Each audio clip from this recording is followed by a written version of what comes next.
Hey everyone, Zach here with Zem Construction. Have another project video here for you of a job we just recently finished up. So this is a 2,100 square foot house located in Spokane, Washington. The goal of this project is to finish the basement by adding 2 bedrooms, a bathroom, laundry room, a couple unfinished utility rooms, and a large living space. This house is going to be utilized as a rental property. So by adding this stuff, my client can get significantly more value by having larger families live here and more people. Just great project for a house like this. As you can see, all of the walls are unfinished concrete, all the joists and everything is exposed, all the ductwork is exposed. One of the main things that they were really important to them was cohesiveness between the upstairs and the downstairs. You can see there's some doors, some pictures of the kitchen, some fixtures in the bathroom, and we really wanted to do our best to make sure that everything matched the upstairs. So here we are doing the first step of the process, is getting those egress windows in. So I'm cutting out the foundation wall so we can fit the 4 foot by 4 foot windows in. The dirt has been all removed from the outside and dug. Now we're just breaking up the concrete. The sledgehammer works great for this process. Breaking them into manageable chunks, nothing too large so we can still carry them. There's the first one all finished up. And now on to the next one. Fortunately, no one was living in this house during the entirety of the project, so when we made a little bit of a mess, it was not that big of a deal. Just something we had to go back and clean up later. We decided to go with making dust as opposed to utilizing water and creating a big muddy, slurry mess that we had to walk around in, so it worked out in the long run. Here I am breaking up some more of the last pieces.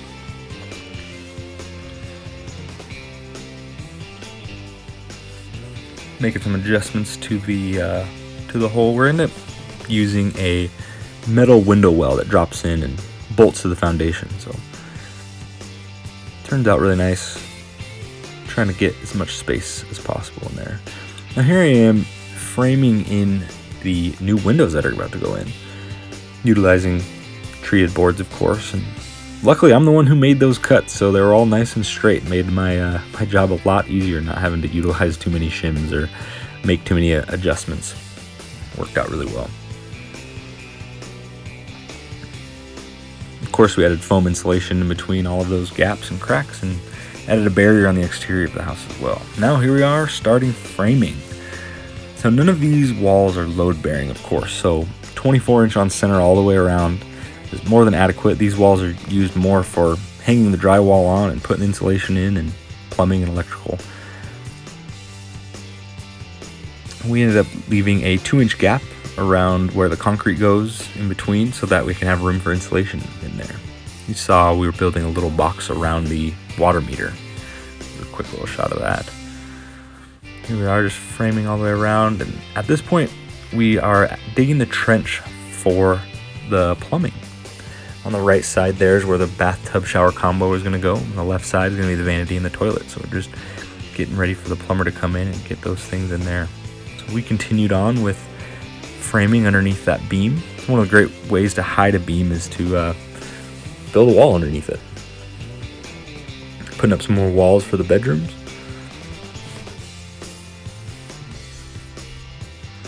And we finally got the windows to replace the old metal windows in this space. So we ended up having to cut out the metal frame that was poured into the concrete foundation. So got rid of all that and we're able to get those windows installed. Of course, insulated, secured very well.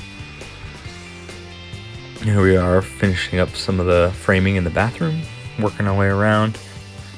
A lot of that plumbing was already there, so we did what we could to work around it. Here we actually built a little unfinished room around the electrical panel. You'll see a lot more of that as we go on here, but it's one of those great touches that I'm really glad we added. Here we're backfilling in that trench. All the plumbing is finished up and ready to go. We're getting ready to pour concrete over the top of that.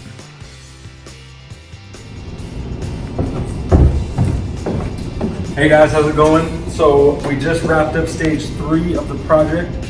So far we've gotten done framing, plumbing, and electrical is done. The next steps after this is insulation and drywall. So we really want to show you what we've done so far, because in the next phase everything is going to be covered up. So starting off here, this is the laundry room area. This will be all finished in here. We're going to have an access door into the steps. The lighting is very temporary. This is just so we can see what we're doing. This is going to be the main living space, obviously. Can lights are in, they're hanging. Some of them are hanging down. We're about to remove them so we can do drywall. In here is going to be a full bathroom with a tub, shower combo, double vanity, toilet. You can see in the floor. We had to reroute the plumbing. The plumber did a great job. It's really good. Fan. Now this is into the utility room. This is going to continue to be an unfinished room. It's also like tool storage right now. Integrated some more lights. We did as best we could to try to keep the height as high as we could. We didn't want to infringe on any head space, and we just have to. This is bedrooms, big closets. We did work really hard to make the layout as big as we possibly could for the bedroom. Big, large closets. All the windows in the entire space have been replaced, so new, nice vinyl windows. And of course, because of fire code, we had to do an egress window here. So this will all be finished up. I just wanted to update on progress so far.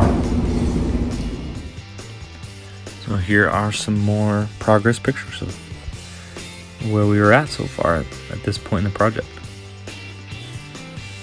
Bedrooms. You will hear me mention this a couple times. One of the main challenges with finishing a basement is working around things that you can't move. Things like that water meter, the beam, ductwork, things like that, electrical panels. How are you going to creatively make those fit into the space that you want to utilize later?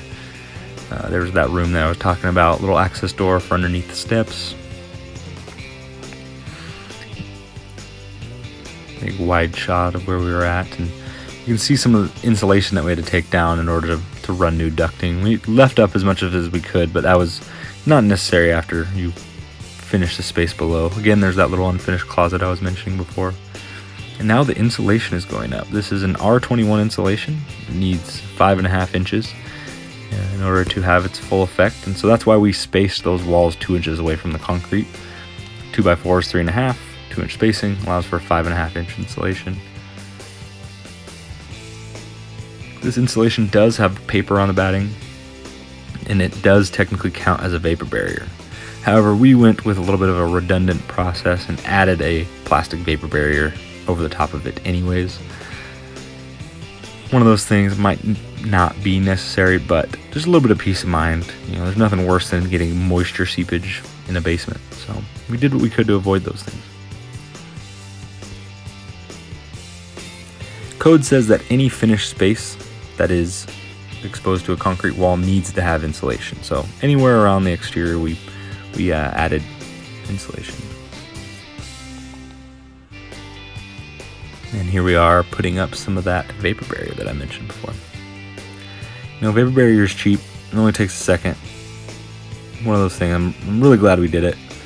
Like I said, it may not be necessary, but it just helps sleep at night a little bit.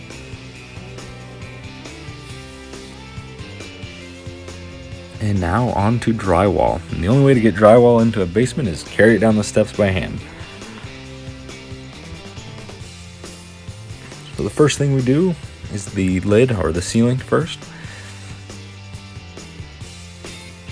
Unfortunately, as much as you would hope they were, none of those joists were square and straight. Not that big a deal, easy to work around, but it's one thing to keep in mind.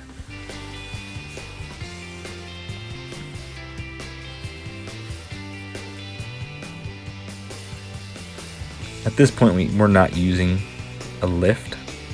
And, you know, the process works, but it's not ideal. The next day, we started on the bedroom, and we had finally gotten the lift, and we were so glad that we did. Even with 2 people, it just allows us to be a lot more precise. You can make adjustments on the fly. Make sure that you have all the tools and screws and everything you need. Even on little pieces like this, just makes it so much quicker. This is what we ended up calling the hallway. It's a little area in between the bedrooms and the unfinished utility room. Here we are in the bathroom. You can see the exhaust fan right there.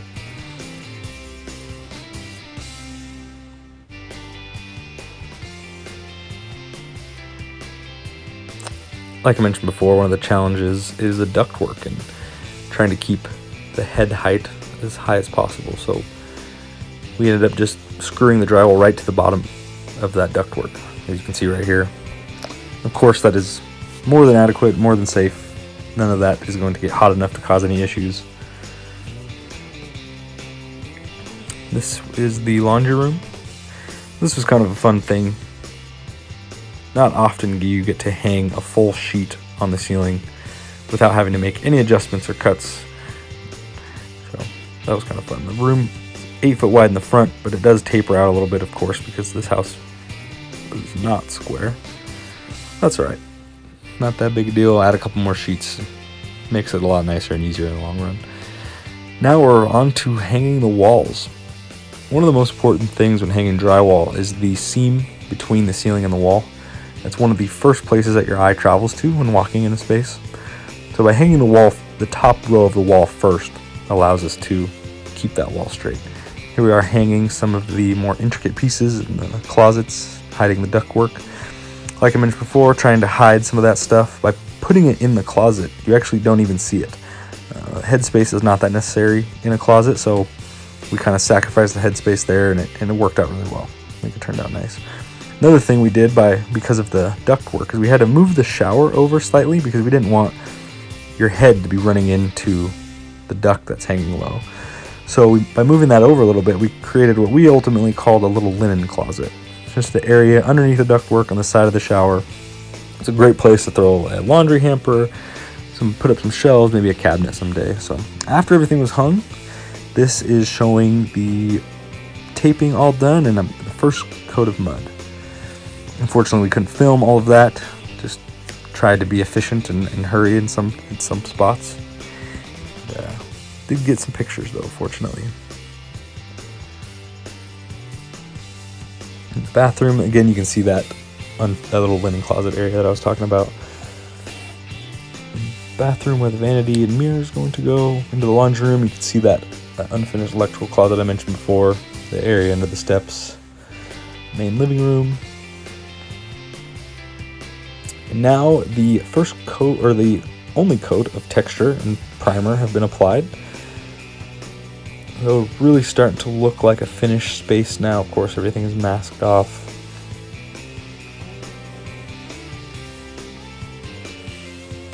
You can see that box we built around the water meter there.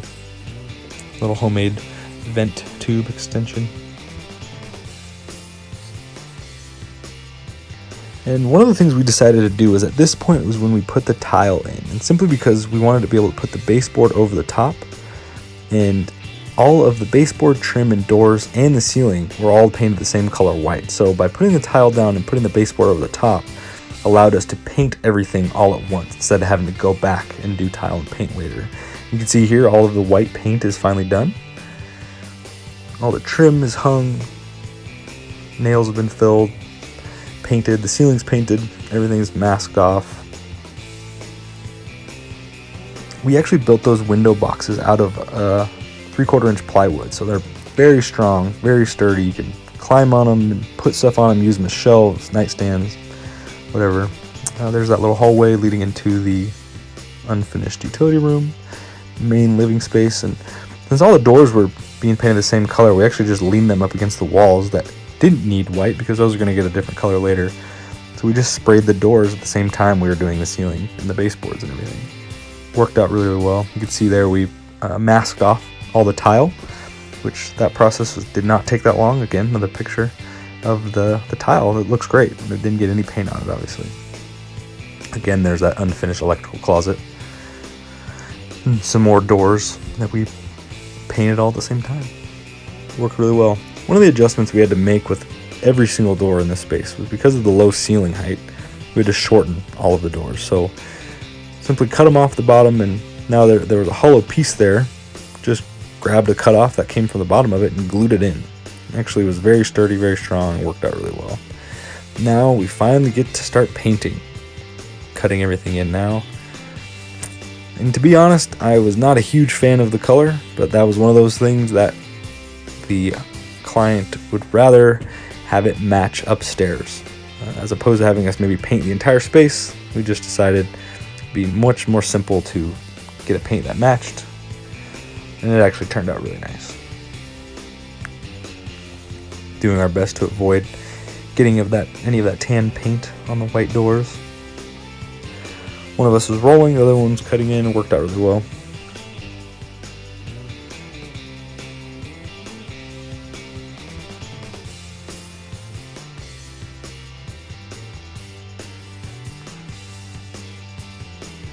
Just working our way around the doors.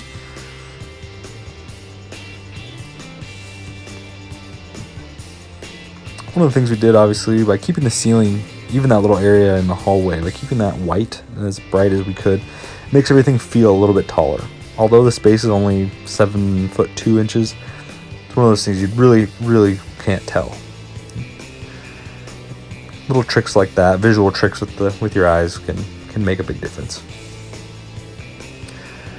And unfortunately, this shot is a little out of focus, but putting in the vanity and countertop, sink, mirror, light fixture really obviously makes those things into a bathroom.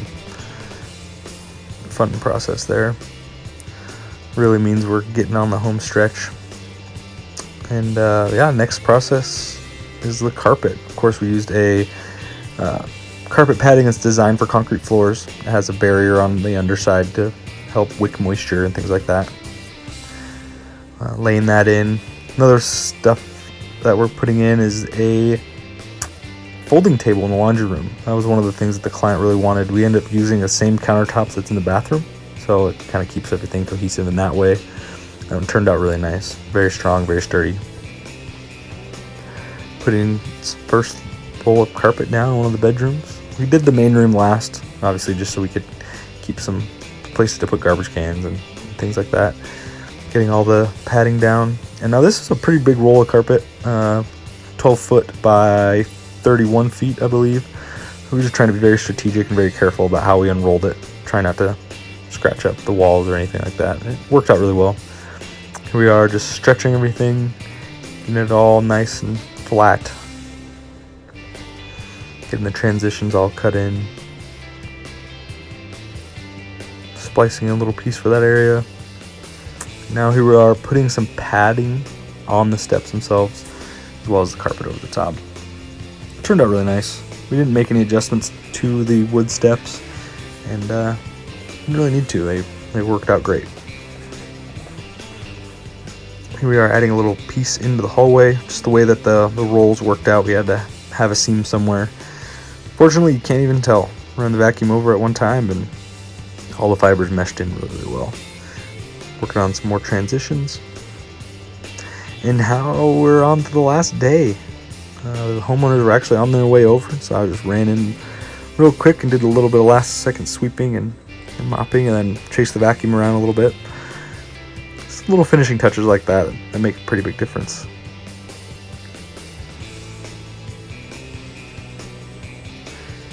And now this is kind of a depiction of what the customer walked into the first time. They were definitely there during the process, but hadn't been over in a little while, so this was all very new to them. There's that electrical closet I talked about several times. Turned out really nice, just looks very finished, as opposed to building some cabinet or something over the box. I think that's the best way to go. We kept the area inside the shower white, just kind of keep everything clean and nice. All of it turned out really nice. Of course, trying to keep everything as close as we possibly could to upstairs. Keep everything, even the light fixtures, trying to keep everything as cohesive as possible. All the window wells are in, closet shelves are up, all those fine details, and a couple more things like towel bars and towel hooks, toilet paper roll holders, things like that. You know, not stuff that would be expected by a general contractor to do, but it's things that we really wanted to add, and it just adds that finishing touch. I think it shows our level of detail that we put into everything, and you know, not one thing is missed or goes unturned. We had put a little vinyl film over the window in the bathroom for a little bit of privacy. Really turned out nice. Lots of light even comes in from those windows, especially in the bedrooms with the egress windows. That folding table turned out really, really nice. That little door, even the handle on the door, we got the same style of handle that's upstairs in the kitchen and the bathroom upstairs, bathroom in the basement. One of the things they added was a brand new air conditioning unit into the house, so you can see some of the new tie-ins for that. Just look at all that light that comes in there. Just really, really, really looks nice. All of the doors match everything that's upstairs. They all match each other, obviously. Again, those plywood boxes just add a lot of strength. There's that little box for the water meter. You get a better look at that later. A little trim around the closet doors to hide those slides. And there's a lot of opportunities to make nice finished details like that. I think we really took advantage of all of them. Even the doorknobs, they matched the same ones that were upstairs. Just that large living space. Really nice. Here's some small detail shots. Here's some poles we added into the closet doors, shelving and hanger bars. It's a close-up of that box hiding the water meter with a little access panel that we painted the same color. Showing the hallway with a light in it. A little detail sink shot. And we really, no spot was overlooked. We really tried to put as much attention to detail on everything that we could. Again, there was those towel hooks and towel bars that we added. There's that finished linen closet area that I mentioned before. And this is a good shot of that underneath the fireplace chimney that's upstairs. Trying to maximize that space. There's that basement door, basement steps inside there. And here is inside that electrical closet I mentioned before. Yes, it's all unfinished, but everything is accessible. No water or anything is going to get on that electrical panel. Everything is safe, confined. And here's some wide angle shots of the process. This is really before anything got started. Near the middle of the project with all the framing done. Electrical, plumbing, lighting is all in. Now it's really starting to look like a room. Drywall, mud, texture, primer, paint. Doors are getting ready to be hung up. Really starting to clean up the space, getting all the tools and things like that out. And here's a finished project. You know, everything turned out really, really nice. The client was so happy, so excited. They got their property management company in the next day to take pictures. They're going to get someone in there so quick. If you have any questions or you're looking to get something done or you need a quote on something, please do not hesitate to reach out. We look forward to working with you in the near future. Thanks so much for watching, and we'll hopefully hear from you soon.